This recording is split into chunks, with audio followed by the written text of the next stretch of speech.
Voy a dar el tema de abordaje de choque cardiogénico en el servicio de urgencias. Primero, gracias por la invitación a mis maestros. Un saludo a todos por allá. Me presento. Soy Francisco Martínez Ayuso, soy médico urgenciólogo, médico, también realicé terapia intensiva, las dos especialidades egresados del Centro Médico Nacional La Raza. Actualmente laboro en el Hospital General de Zona número 33, Bahía de Banderas, en el estado de Nayarit, y soy médico profesor titular de servicio de urgencias en el mismo hospital. Para empezar, vamos a definir qué es el choque cardiogénico. El choque cardiogénico, como su nombre lo dice, es un estado de choque, ¿sí? Donde va a existir hipoperfusión tisular, va a existir deuda metabólica de oxígeno, pero en esta ocasión va a estar desencadenado por una falla cardíaca. El problema aquí es la bomba, ¿sí? Va a estar caracterizado, como su nombre lo dice, por un gasto cardíaco bajo y presiones de llenado cardíacas elevadas. Existen varias definiciones, varias guías, varias sociedades internacionales de cardiología que han determinado algunos puntos para poder definir exactamente el choque cardiogénico. No se quedan solamente con la definición ambigua del gasto cardíaco bajo y presiones de llenado elevadas, secundaria a la falla de bomba. Ellos toman como punto que debe haber hipotensión persistente, una presión arterial sistólica por debajo de 90 milímetros de mercurio que persiste por más de 30 minutos, o que exista una disminución de la presión arterial media en 30 milímetros de mercurio a la basal con la que ingresa el paciente, o que exista la necesidad de usar vasopresor para mantener una tensión arterial por arriba de 90. Tiene que haber evidencia de un gasto cardíaco disminuido. Ellos comentan que va a ser menor a 1.8 litros por minuto por metro cuadrado sin apoyo y menor a 2.2 litros minuto por metro cuadrado en un paciente con apoyo. Ellos se refieren al apoyo principalmente a fármacos inotrópicos.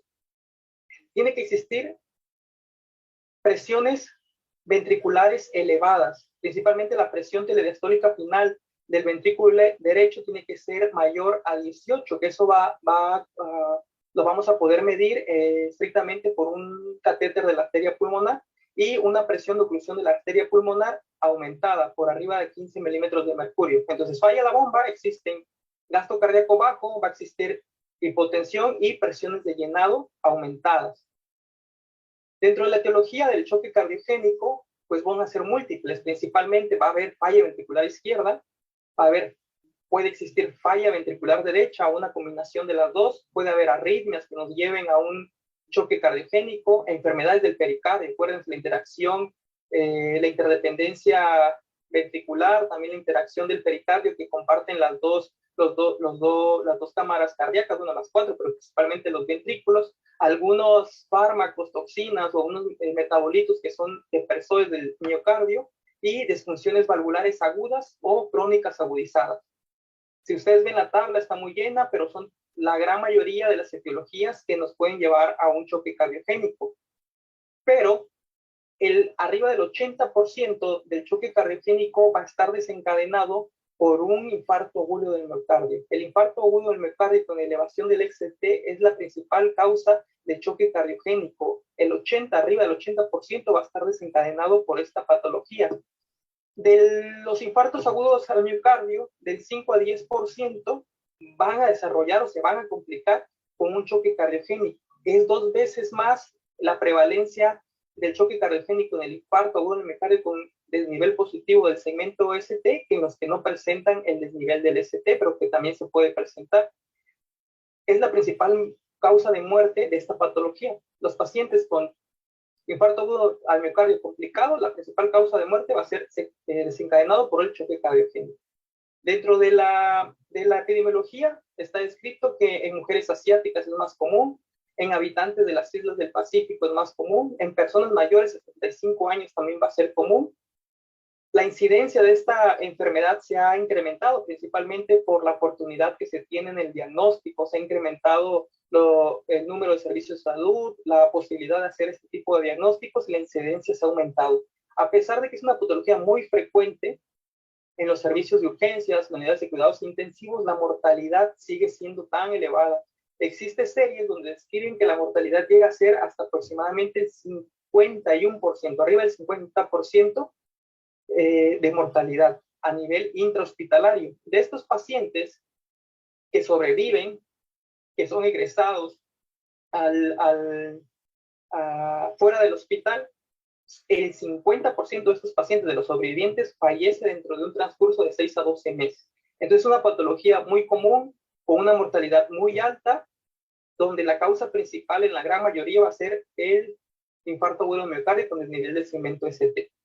Entonces, del 80% que corresponde al infarto agudo del miocardio, la principal causa va a ser disfunción ventricular izquierda. Hasta el 78% va a ser secundario a disfunción ventricular izquierda, y algunos otros, como va a ser el tamponarle, la insuficiencia mitral, la insuficiencia del ventrículo derecho y la ruptura del tabique intraventricular. Pero la principal va a ser disfunción del VD. Infarto agudo del miocardio con disfunción del ventrículo izquierdo, que nos va a llevar a un choque cardiogénico. Entonces, para que exista choque cardiogénico, la literatura nos comenta que tiene que existir 40% de afectación de la masa miocárdica del ventrículo izquierdo. Puede ser en un evento agudo, en un infarto, de un nivel de segmento ST extenso, un anteroseptal o un anterior extenso, que haga que la disfunción del 40% de la masa miocárdica nos va a llevar de forma aguda a un choque cardiogénico. O puede ser que un paciente ya tuvo una secuela o ya tuvo un infarto agudo del miocardio previo con una disfunción de un porcentaje del miocardio, y en esta ocasión tiene otro infarto que se suma a la que ya tenía, la afectación que ya tenía a nivel ventricular izquierda, y nos va a completar, por decirlo así, el 40%, y nos va a llevar a la falla ventricular izquierda de forma aguda y al choque cardiogénico. Entonces, ¿qué pasa en el choque cardiogénico? El choque cardiogénico, como la definición lo decía, va a haber una disminución del volumen sistólico. Falla el ventrículo izquierdo, disminuye la contractilidad del ventrículo izquierdo, y va a existir un volumen sistólico reducido. Volumen sistólico por frecuencia cardíaca, gasto cardíaco. Va a disminuir el gasto cardíaco. Esta disfunción del ventrículo izquierdo nos va a generar aumento de presiones intracardíacas, principalmente a nivel de presiones del lado izquierdo del corazón, tanto ventriculares izquierdas como auriculares izquierdas.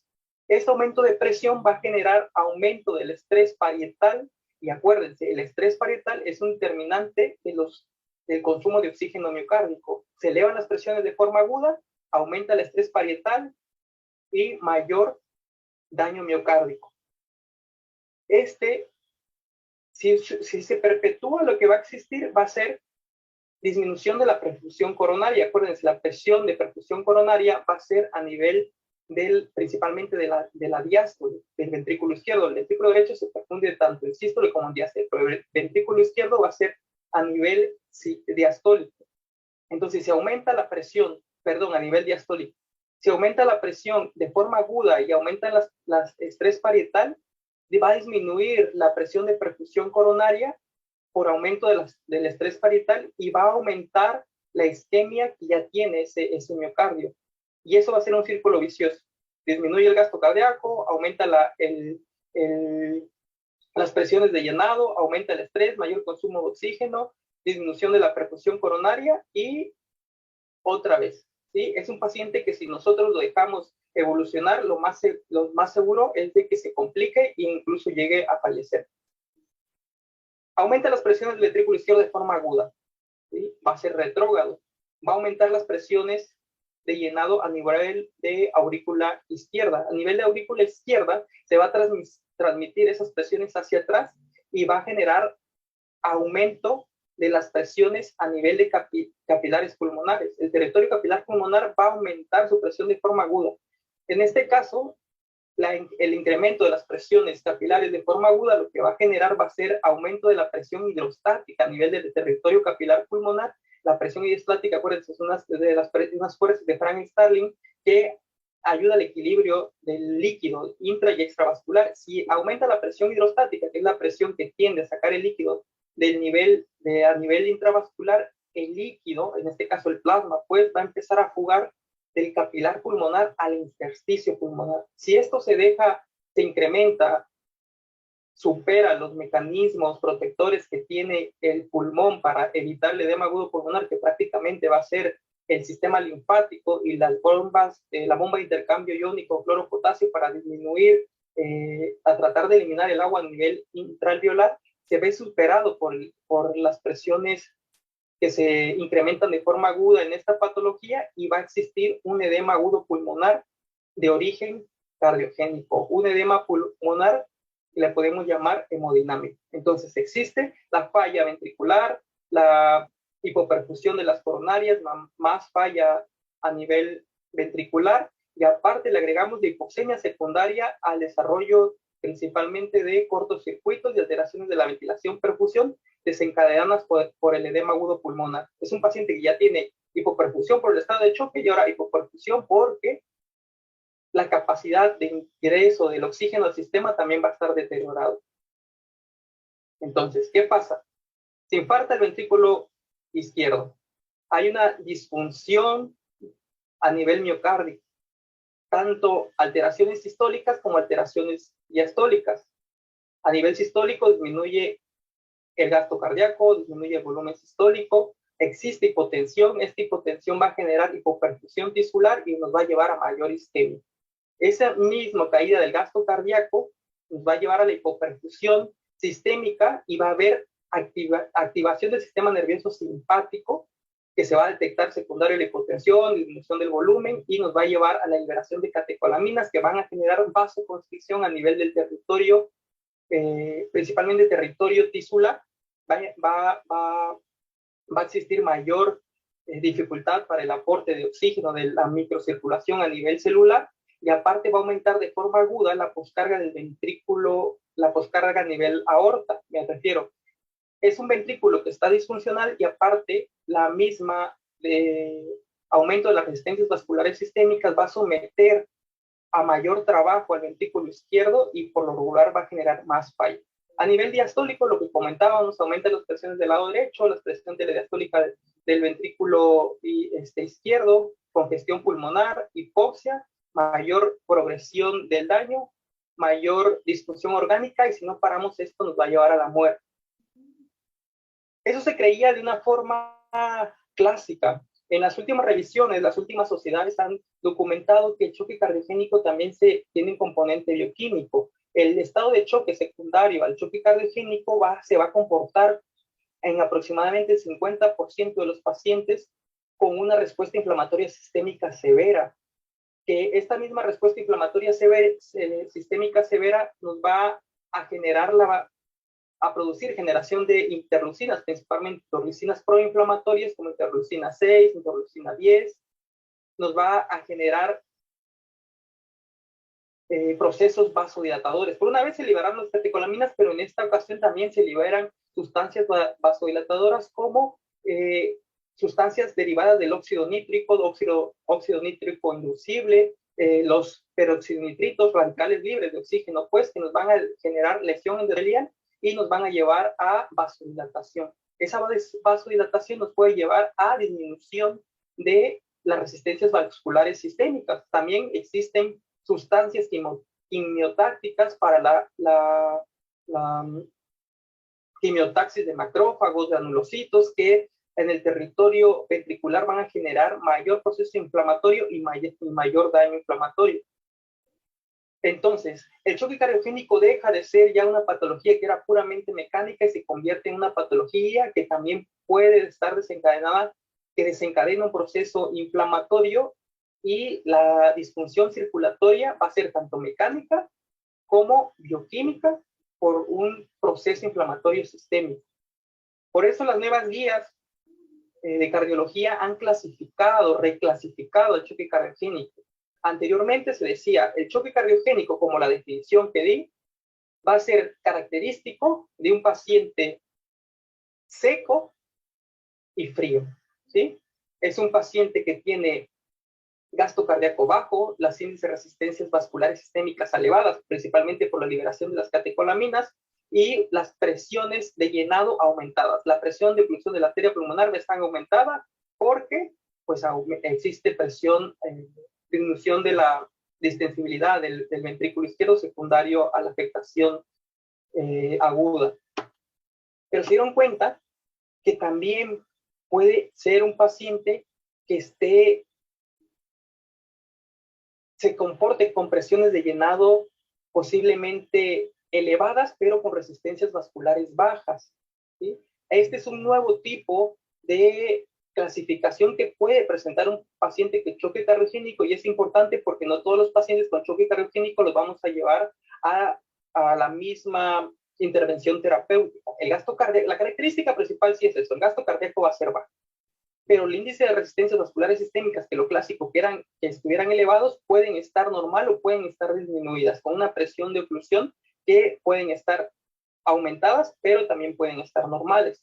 Solo les pongo esta tabla para que quede evidenciado que ya no es la definición clásica del choque cardiogénico. Ya existen unos subtipos de choque cardiogénico y hay que tenerlos en mente porque el abordaje tanto diagnóstico como terapéutico va a ser precisamente ese. Okay. ¿Cómo se presenta? Es un paciente, como dijimos, alteración, aporte, consumo de oxígeno, hipoperfusión tisular de forma aguda, que es el estado de choque, pero esta vez encadenado por una disfunción cardíaca en el 80%, secundario un infarto agudo de miocardio, con 40% de afectación del ventrículo izquierdo, choque cardiogénico. El paciente está en shock, tiene alteraciones del estado de alerta, tiene llenado capilar retardado, tiene extremidades frías, piel marmoria, disminución del débito urinario, todo lo que conocen un paciente que posiblemente esté en estado de shock. Pero hay que identificar los datos de falla cardíaca, principalmente falla cardíaca izquierda, ¿sí? Pacientes que tienen hipertensión pulmonar, que tienen edema agudo pulmonar en sus dos fases, una fase intersticial que va a generar aumento del líquido a nivel intersticial, que puede generar el llamado asma cardíaco, que va a ser un paciente que a la auscultación van a encontrar sibilancias, no tanto por restricción, sino por edema a nivel perialveolar, secundario al líquido que se encuentra en este momento a nivel intersticial. Va a haber desplazamiento del ápex, puede existir un soplo agudo a nivel mitral, principalmente si existen insuficiencias mitrales. Va a haber estertores crepitantes cuando el edema agudo pulmonar ya está en su fase alveolar. A echarle ojo o poner atención a los datos de falla del ventrículo derecho, como son edema de extremidades frías, ingurgitación yugular, hepatalgia o un soplo a nivel tricuspidio. Y una combinación de los dos, un paciente que está en estado de choque, cianosis, disnea, llenado capilar retardado, extremidades frías. Principalmente, buscar datos de falla ventricular izquierda, porque en el 80% va a estar desencadenado a disfunción ventricular izquierda. Existe una correlación clínica fisiopatológica en el edema agudo pulmonar secundario a la falla cardíaca izquierda. Dijimos, aumenta la presión de forma aguda. Si nosotros tuviéramos la oportunidad de medir la presión capilar pulmonar en esos momentos, nos vamos a dar cuenta que un paciente cuando tiene una presión capilar entre 18 y 25 va a tener datos de un edema intersticial. Si la presión aumenta a mayor a 25 milímetros de mercurio, vamos a tener un paciente en un edema agudo pulmonar en su fase alveolar. Es el paciente que tiene el esputo asalmonelado, los estertores crepitantes, cianosis. Entonces, pues nosotros podemos decir, si un paciente está en el edema agudo pulmonar de origen cardiogénico, es que tiene una presión de oclusión de la arteria pulmonar arriba de 25 milímetros de mercurio. ¿Qué hay que hacer con este tipo de pacientes que se presentan al servicio de urgencias? Pues el 80% es secundario infarto agudo del miocardio, hay que hacer el abordaje del infarto agudo del miocardio. Acuérdense, hay que tomar un electrocardiograma de forma inicial, pero si de forma temprana, hasta el 30% de los electrocardiogramas en los infartos agudos al miocardio, principalmente los infartos sin desnivel del segmento ST, se pueden presentar como normales. Entonces hay que repetir de forma seriada los electrocardiogramas. Si tiene paciente, hay que buscar datos de infarto extenso, un infarto del territorio de la arteria coronaria izquierda, pacientes con infartos de B1 a B4, de B1 a B6. El paciente, si tiene ondas Q, en un electrocardiograma inicial, las ondas Q están asociadas a que el infarto es extenso, transmural extenso, y aparte que va a desarrollar fracción de eyección del ventrículo izquierdo de forma baja. Es un dato, por decirlo así, de alarma en este tipo de pacientes. Hay que tomar determinantes de lesiones miocárdicas, en este caso las troponinas, marcadores de lesión miocárdica. Actualmente existen troponinas de alta sensibilidad y troponinas que normalmente nosotros tenemos en los servicios de urgencias. Las guías recomiendan ya tomar troponinas de alta sensibilidad porque necesitamos dosis mucho más bajas para poder detectar el infarto agudo del miocardio. Necesitamos niveles mucho más bajos de este tipo de troponinas donde se pueda detectar y se detectan de forma mayor oportuna. ¿No? Ellos nos aconsejan un protocolo de tomar determinaciones horarias por 3 horas y estar en 3 horas podemos hacer el diagnóstico. Sí, acuérdense, el diagnóstico en la parte del agudo del miocardio va a ser electrocardiográfico, clínico y bioquímico, 2 de 3.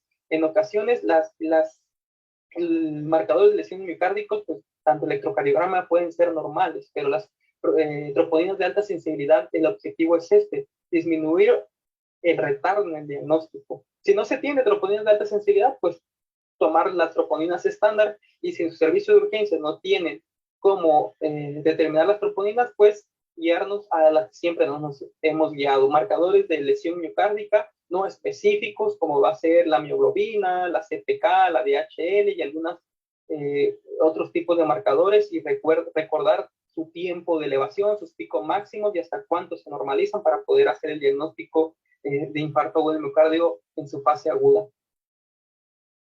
¿Qué hay que tomar en los pacientes? Existen múltiples marcadores bioquímicos que nos hablan de que se desarrollan en los pacientes con choque cardiogénico, infartados con choque cardiogénico, pero de los que tienen relevancia clínica va a ser el lactato y el BNP.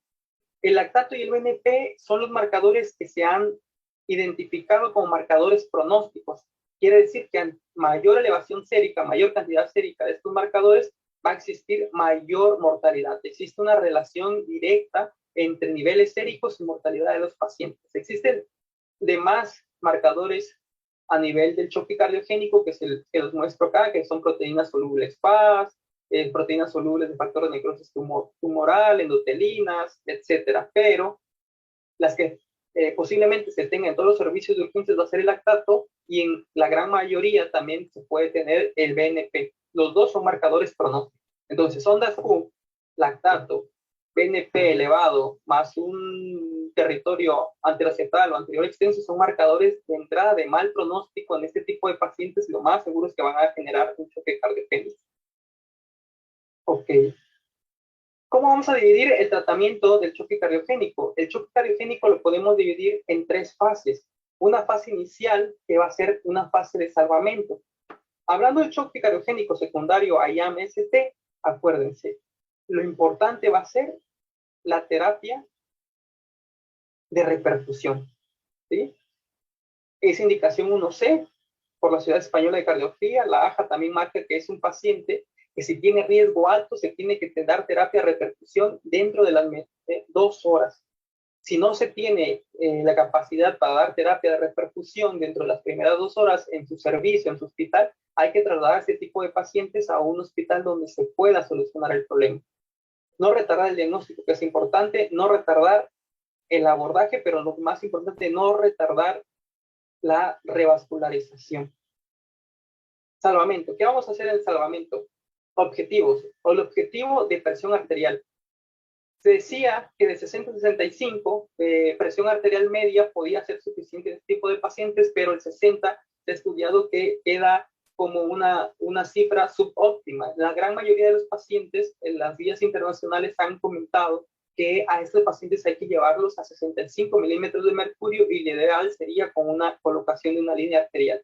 Es menos el rango de error en las cifras de tensión arterial en comparación a métodos no invasivos de la presión arterial. Aparte de eso, podemos medir la BBS, que es la variabilidad del volumen sistólico, para poder identificar a un paciente si es respondedor o no a volumen, un predictor de respuesta a volumen. Nos permite tomar muestras, gasometrías, niveles de lactato. Y aparte, la curva que nos da la curva de secundario a la presión de la línea arterial, podemos identificar al paciente. Son 6 tipos de curvas. Hay unas que son características de la vasoconstricción, algunas que donde se pierde la onda dicrota nos va a llevar nos habla de un paciente con vasodilatación. Acuérdense, en este tipo de pacientes también se puede presentar como un choque con resistencias vasculares bajas, vasodilatado, donde lo podemos encontrar de este lado. No siempre, como de forma clásica se decía, aumento de resistencias vasculares sistémicas aumentadas. Entonces, colocar si se puede una línea arterial, si no, pues de forma tradicional, con un objetivo de la presión arterial media de 65 milímetros de mercurio. Otra de las que podemos ocupar en este tipo de pacientes es un acceso venoso central, un catéter venoso central con objetivo, igual tomar muestras, pasar fármacos, pasar líquidos, pero dentro de las ventajas que podemos tener aquí es la toma de la saturación venosa central. Acuérdense, la saturación venosa central puede ser un resumen de forma rápida de la hemodinamia de los pacientes. Entendiendo que del 100% de la cantidad de oxígeno que sale del territorio izquierdo del corazón, en este caso de la aorta, solo el 25 al 30% va a ser adquirido por los tejidos. ¿Sí? Sale 100%, 25 al 30% va a ser el consumo que se va a quedar a nivel de los tejidos, y lo que no se ocupa va a regresar a nivel de territorio del corazón derecho. Entonces, es donde se toma, podemos intuir cuánto salió de oxígeno. En un paciente normal que se deben quedar de 25 al 30%, tiene que ser entre 70 y 75% una saturación venosa central, y nos habla que el paciente está de forma rápida en normodinámica. Si queremos ser más precisos, nos puede ayudar para realizar un taller de gases y sacar los contenidos, tanto venoso como arterial de oxígeno, y hacer la misma analogía, pero ahora en mililitros. ¿Sí? La extracción de los tejidos es de 25, hablando en porcentaje, pero hablando en mililitros va a ser de 3 a 5 mililitros minuto. Entonces eso nos puede identificar de forma rápida en un estado de choque en general, en qué estado de choque se encuentra el paciente. En este caso, los pacientes con choque cardiogénico se van a comportar como un estado hipodinámico. Existe una diferencia arteriovenosa mayor a 5, la sangre corre de forma más lenta, que le da mayor capacidad o tiempo para que los tejidos extraigan más oxígeno, por eso la extracción va a ser mayor a 5%, y lo mismo pasa, extraen mayor al 30%, que es lo normal, por lo que regresa aquí va a ser menor. Entonces, en un paciente con choque cardiogénico se va a comportar como un estado hipodinámico, una saturación venosa central por debajo de 70%, porque existió mayor extracción de oxígeno. Siempre tener en cuenta las terminantes de la saturación venosa central, que tiene que ver con el aporte, con el consumo, con el gasto cardíaco que se esté generando y con el sistema respiratorio. En este paciente, posiblemente el aporte-consumo, el consumo esté normal, pero el aporte está deteriorado, principalmente por patología a nivel pulmonar, que se desarrolló edema agudo pulmonar y tiene el ingreso del oxígeno al sistema está deteriorado, y también el gasto cardíaco está bajo. Entonces, vamos a medir una saturación venosa central, y lo más seguro o lo esperado, pues, es que se encuentre por debajo de 70%, específicamente por debajo de 65% en patologías como falla cardíaca y, en este caso, choque cardiogénico. Otro abordaje que podemos hacer de forma inicial va a ser el ultrasonido.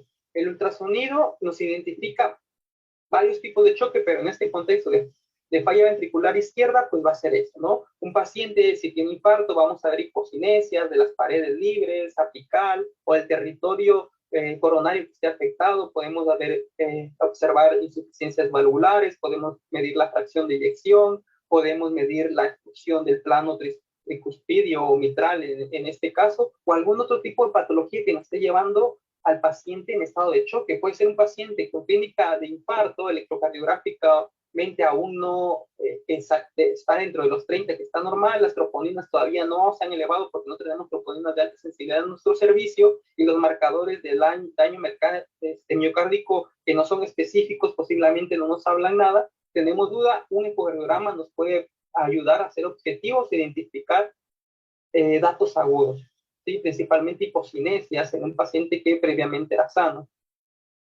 Nos puede ayudar a sacar el gasto cardíaco. Los guías internacionales comentan que lo ideal es sacarlo por método de Simpson, ¿sí? En dos cámaras, en dos vistas, perdón, y podemos sacar la fracción de eyección, que es la característica de este tipo de choque, fracción de eyección baja. Podemos ver otros tipos de etiologías de choque cardiogénico, como en este caso, un tamponale cardíaco secundario a un derrame pericárdico, o puede ser en su efecto un hemopericardio. Ok, líquidos. Posiblemente la respuesta a esto es no pasar líquidos, porque pues hay falla de bomba, no podemos sobrecargar el sistema, el pulmón en este momento está lleno de agua, pero acuérdense, al cierto grupo de pacientes se presentan con choque vasodilatado. Para este caso, para este momento, posiblemente ya tengamos una línea arterial, ya podamos medir la BBS, medir con ultrasonido la colapsibilidad o distensibilidad de la vena cava.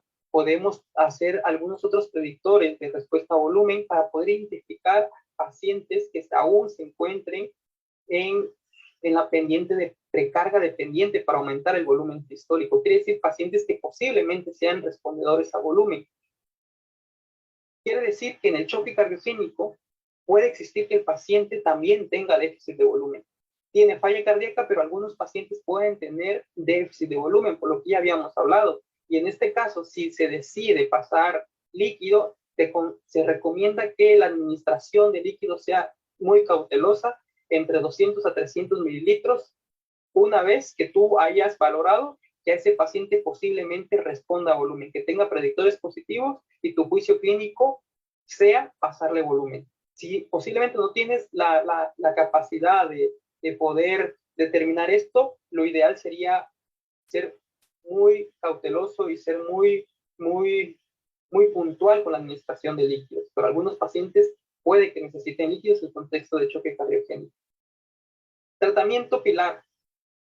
Es un paciente hipotenso, resistencias vasculares que pueden estar bajas, pero el paciente está hipotenso, tanto altas como bajas, puede presentar hipotensión, ¿sí? Gasto cardíaco bajo. Entonces, tenemos que, en este momento, el choque cardiogénico, hay una disfunción del ventrículo izquierdo con una vasoconstricción sistémica, quiere decir que la poscarga está aumentada. Es un ventrículo disfuncional, el izquierdo, al cual se le somete una poscarga, quiere decir que necesita hacer más trabajo para poder vaciar su volumen sistólico. Está en un desajuste ventrículo arterial. Hay que llevar a este paciente a un acoplamiento ventrículo arterial, donde el ventrículo trabaje de forma sinérgica o simétrica con el sistema arterial para que el gasto cardíaco pueda mejorar. Entonces, un paciente está hipotenso. Todos los tipos de choques, si se genera hipotensión, va a llegar a falla orgánica por la hipoperfusión tisular. Entonces, es muy importante sacar al paciente de la hipoperfusión. Necesitamos que se perfunda el tejido. El iniciar vasopresores sería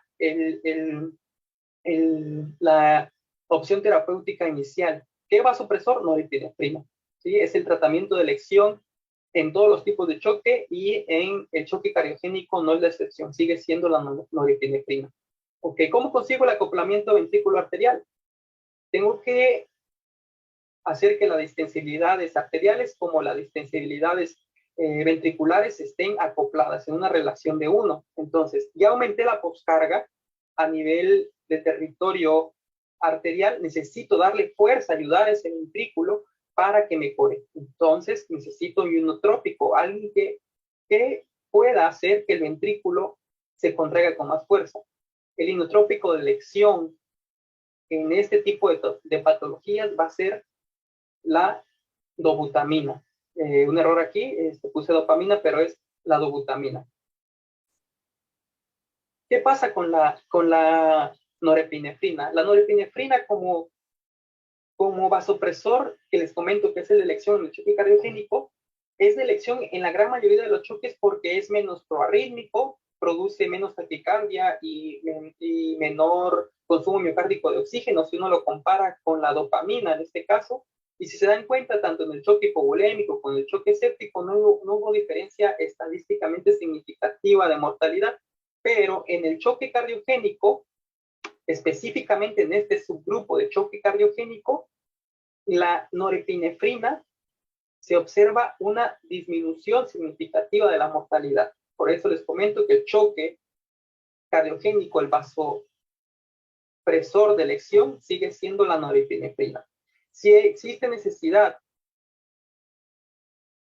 se ha estudiado que la norepinefrina tiene efectos, aparte de vasoconstrictor, tiene efecto hienotrópico positivo. El doctor Haumasu ha hecho estudios sobre esto y se ha identificado a observar variables ecocardiográficas de forma aguda y se dio cuenta que tanto el gasto cardíaco como la fuerza contráctil, como las velocidades de flujo a nivel tanto de corazón derecho, pero principalmente a nivel de corazón izquierdo, la excursión del plano mitral, del anillo mitral, han incrementado. Y esto puede valorar o se identifica que la norepinefrina, aparte de su efecto vasopresor, tiene un efecto ionotrópico.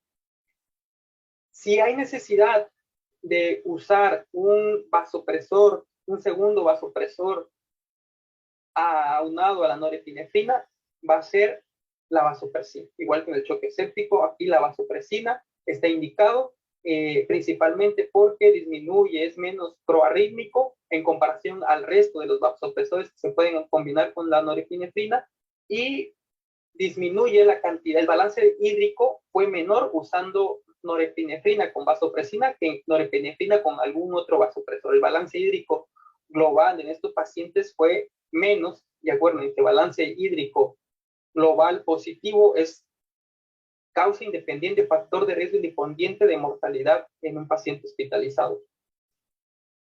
El inotrópico de elección, como les comenté, sigue siendo la dobutamina. La dobutamina lo han comparado diversos estudios versus levosimendan y versus milrinona. Hablando del contexto de falla ventricular izquierda, allá un choque cardiogénico, la dobutamina genera inotropismo con un efecto adverso que puede ser aumento de la frecuencia cardíaca. Este aumento de la frecuencia cardíaca nos va a aumentar el consumo miocárdico de oxígeno. Hipotensión, que sería sus dos efectos adversos, pero comparado con el levosimendan y la mirrinona, se comparó que la mortalidad era mayor con estos fármacos, principalmente por su efecto vasodilatador y potensor de estos dos fármacos, tanto levosimendan como mirrinona, por lo cual se considera que la dobutamina, sigue siendo el inotrópico de elección en este tipo de choque. Dos, hay que optimizar y estabilizar al paciente. Principalmente hay que optimizar los objetivos hemodinámicos. ¿Cómo podemos eso? Posiblemente ya vamos más allá del servicio de urgencias. El servicio de urgencias se rescató al paciente, se le salvó la vida, y en otro momento, en otro punto, hay que optimizar la reanimación, los parámetros hemodinámicos. Puede ser por dos cosas: colocación de un catéter a la arteria pulmonar con sus efectos teóricos benéficos, como son mejor manejo de líquidos, vamos a medir la saturación venosa mixta, vamos a medir de forma objetiva, continua, tanto los gastos ventriculares, el gasto cardíaco, las presiones de llenado, las presiones a nivel de territorio pulmonar, y poder monitorizar la terapia. Si hago una intervención, puedo ver la respuesta hemodinámica que presenta el paciente. Tiene efectos teóricos muy grandes el catéter de Swan-Ganz. Donde me formé, tuvimos la oportunidad de usar catéter de Swan-Ganz y para mí era una maravilla. Pero en la literatura está documentado de que no hubo mejoría en cuanto a la mortalidad, no hubo mejoría en los días los pacientes fuera de UCI, o sea, la estancia en unidades de cuidados intensivos fue la misma, y al contrario, en algunos estudios se observa que hay aumento de la mortalidad en el uso de catéteres Swan-Ganz, principalmente por las complicaciones que puede llevar al manejo, en el proceso de instalación de este. Por lo cual se considera que no es necesario monitorizar por Swan-Ganz este tipo de pacientes. Literatura actual, con ensayos clínicos más pequeños, han comparado y ellos evidencian que todavía puede tener la utilidad del catéter de Swan-Ganz, pero por las guías internacionales no está indicado de manera rutinaria la colocación de un catéter de Swan-Ganz. Termodilución, podemos ver de forma objetiva, aquí sí, trabajos ventriculares, volúmenes sistólicos, gasto cardíaco, resistencias vasculares sistémicas, saturación venosa central, en qué curva de Frank Starling se encuentra el paciente para manejo de líquidos. Es aquí donde podríamos ocupar un dispositivo de estos y guiar mejor la terapia. Objetivo de saturación, en este tipo de pacientes ocupan oxígeno, acuérdense, tienen falla cardíaca aguda, choque cardiogénico, tienen edema pulmonar, hay que buscar una saturación óptima para mejorar la perfusión tisular. El objetivo es una saturación mínima del 90%. Hay que llevar a estos pacientes a mayor al 90% con ventilación mecánica no invasiva. No hay que retrasar la ventilación, hay que ventilar a estos pacientes. Un paciente en estado de choque donde tiene deuda metabólica de oxígeno, lo que no queremos es que el oxígeno se gaste donde no debe. Los músculos respiratorios consumen aproximadamente el 5% del total de oxígeno en reposo. Cuando tiene el paciente insuficiencia respiratoria puede llegar hasta 40%. Es mucho porcentaje de oxígeno a los músculos respiratorios que en este momento no nos conviene. Tienen que ir a órganos vitales. Hay que no retardar la ventilación, se tiene que ventilar el paciente, se tiene que asegurar vía aérea y se ventila con volúmenes corrientes bajos, como en CIRA, aunque el paciente no está en CIRA, unos 5 a 7 mililitros kilo de peso predicho. Esto se ha evidenciado que disminuye la disfunción principalmente ventricular derecha entre el 60 al 25%. Si el paciente ya tiene disfunción ventricular izquierda, no le quiero agregar una disfunción ventricular derecha por mi ventilación mecánica, y esta ventilación mecánica, esta disfunción se va a desarrollar principalmente por volúmenes corrientes elevados. ¿Por qué? Porque existe una interacción. Acuérdense, todo ahí es un sistema cerrado, hidráulico cerrado, tórax, pulmones y el corazón que está en medio. Existe una interacción. Si yo aumento de forma aguda las presiones a nivel de la vía aérea, principalmente mi presión meseta, mi presión media, voy a sobrepasar las presiones de llenado sistólico a nivel territorio del corazón derecho. Mi presión sistólica del ventrículo derecho viene aproximadamente entre 25 a 30. Si yo tengo una presión meseta arriba de esto, una presión media constante arriba de 20, voy a hacer que disfuncione el ventrículo derecho y estoy agregando un segundo mecanismo de choque cuando el paciente no lo tenía, una disfunción ventricular derecha. La ventilación mecánica, si se cuida, puede ser beneficiosa para el paciente. Sus efectos hemodinámicos en este tipo de paciente va a ser disminución de la precarga del VD, aumento de la poscarga del ventrículo derecho, pero a nivel de ventrículo izquierdo va a tener mejoría en la interdependencia ventrículo arterial y disminuye la poscarga del ventrículo izquierdo, disminuye la presión la presión transmembrana del ventrículo izquierdo, y esto va a hacer que disminuya su estrés y disminuye el consumo miocárdico de oxígeno, así como va a servir como un fuelle al ventrículo izquierdo para poder mejorar su fracción de eyección. No hay que retrasar la ventilación, hay que cuidar las presiones de la vía aérea y trabaja mejor el ventrículo izquierdo. Como último, son terapias que ya son terapias invasivas. Un paciente del 10 al 15% de estos pacientes no va a tener mejoría o la mejoría que nosotros quisiéramos a las intervenciones previas. Es un paciente que va a seguir perpetuando el estado de choque, está con dosis máximas de vasopresor, está con dosis de ionotrópicos y sigue estando en estado de choque. Aquí es donde las terapias que apoyan al ventrículo izquierdo van a tener entrada. Es un paciente que ya está con falla orgánica, que está con choque refractario y hay que ponerle un dispositivo de asistencia ventricular. Principalmente, los más comunes va a ser un balón de contrapulsación. ¿Sí? Un balón de contrapulsación se coloca posterior a la clave izquierda, como su nombre se dice, a la sístole se desinfla el globo y a la diástole se infla. Esto aumenta, tiene un ascenso diastólico, se puede programar el apoyo que tiene, o sea, cuántos apoyos yo quiero por minuto de acuerdo al ciclo cardíaco, con el objetivo de esto lo que va a hacer es disminuir, reduce la presión aórtica, o sea, disminuye la poscarga del ventrículo izquierdo, por lo tanto, menor estrés parietal, menor esfuerzo que tiene que hacer el ventrículo izquierdo, aumenta el volumen sistólico, mejora el gasto cardíaco y por esta mejora del gasto cardíaco va a compensar la hipotensión que tiene el paciente. Las sociedades internacionales y los estudios grandes que se han hecho para el uso del balón de contrapulsación solo lo toman como clase de evidencia B y clase por la AJA 2A, clase C. Quiere decir que solo se ocupa en pacientes con choque refractario, en etapas donde cuente una alternativa a un trasplante cardíaco, pero con mucha reservación, porque también puede tener, si no se sincroniza de forma adecuada, en vez de ayudar puede ser perjudicial. Para que esto se ocupe, necesita haber automatismo del paciente cardíaco y también que exista un ritmo sincrónico. Si tiene una arritmia, no se va a sincronizar porque este dispositivo se sincroniza con la actividad cardíaca. Y apoyos de asistencia ventricular, que es un paso más, hospitales de tercer nivel, principalmente los aumentan el apoyo ventricular, aumentan el gasto cardíaco, ¿sí? Y han ido evolucionando, principalmente el Impella, el Tandem Heart y el ECMO, que actualmente tiene mucho auge y está indicado en este tipo de pacientes. Aquí podemos ver las variables clínicas, hemodinámicas y la mejoría de cada uno de ellos, la cantidad de gasto cardíaco que puede aumentar en uno de ellos y las alteraciones hemodinámicas.